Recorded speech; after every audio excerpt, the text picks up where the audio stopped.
खुशामद का अंजाम। एक बादशाह बड़ा रहमदिल और रियाया परवर था। जो भी इसके पास आता वो उसे ज़रूर कुछ ना कुछ देकर रुखसत करता।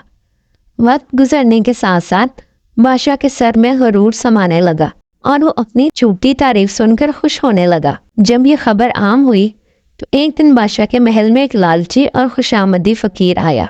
इस फकीर ने बादशाह के महल में जाकर बादशाह की झूठी तारीफें करते हुए सदा लगाना शुरू की। हमारा बादशाह बड़ा सखी है, जो कोई ना दे पाए वो राजा दे। बादशाह को ये सुनकर बड़ी खुशी हुई। इसने फकीर को एक पपीता इनाम में देकर उसे रुखसत किया। फकीर ने पपीता लिया और मुंह लटकाए हुए वापस हो गया। इसे इस इनाम से ज़रा भी खुशी नहीं हुई।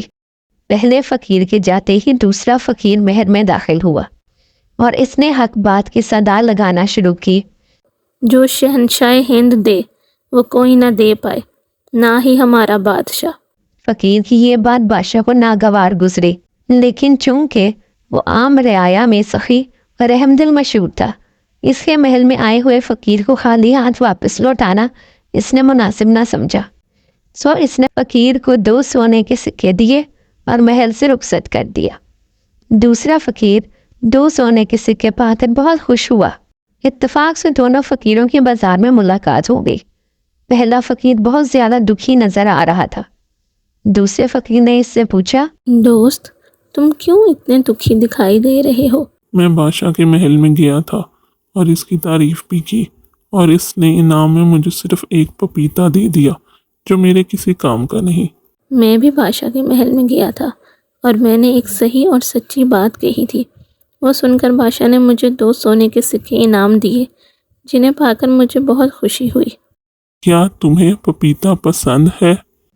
दूसरा फकीर, जिसे दौलत से मोहब्बत नहीं थी ना ही वो लालची था, कहने लगा, हाँ मुझे पपीता पसंद है। तो तुम ये पपीता खरीद लो। दूसरा फकीर दोनों सोने के सिक्कों के बदले में वो पपीता खरीद लेता है।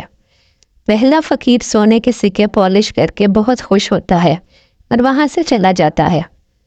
दूसरा फकीर जब अपने घर लौटता है और पपीता काटता है तो वो इसमें से हीरे जवाहरात निकलते हैं और वो समझ जाता है कि मुझे बादशाह के सामने हक बात कहने का इनाम मिला है। जबकि दूसरा लालची और खुशामदी फकीर चंद ही दिन में पूरे पैसे उड़ाकर दोबारा बादशाह के महल में भीख मांगने जाता है।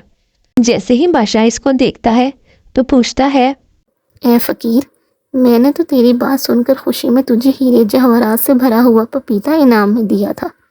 क्या हुआ कि तू फिर से भीख मांगने लगा?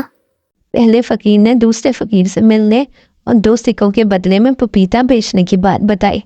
ये सुनकर बादशाह को बड़ा ताज्जुब हुआ। इसने दूसरे फकीर को महल में तलब किया और पूछा, पपीता काटने पर इसमें से क्या निकला?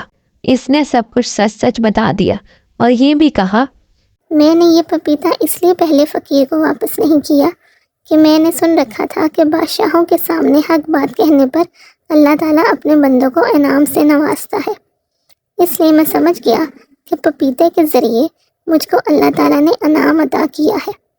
ये सुनकर बादशाह की आंखें खुल गई और वो दोबारा पहले जैसा नरम दिल और दरवाजे वाला बादशाह बन गया और लालची फ़कीर को इसने जलावतन कर दिया।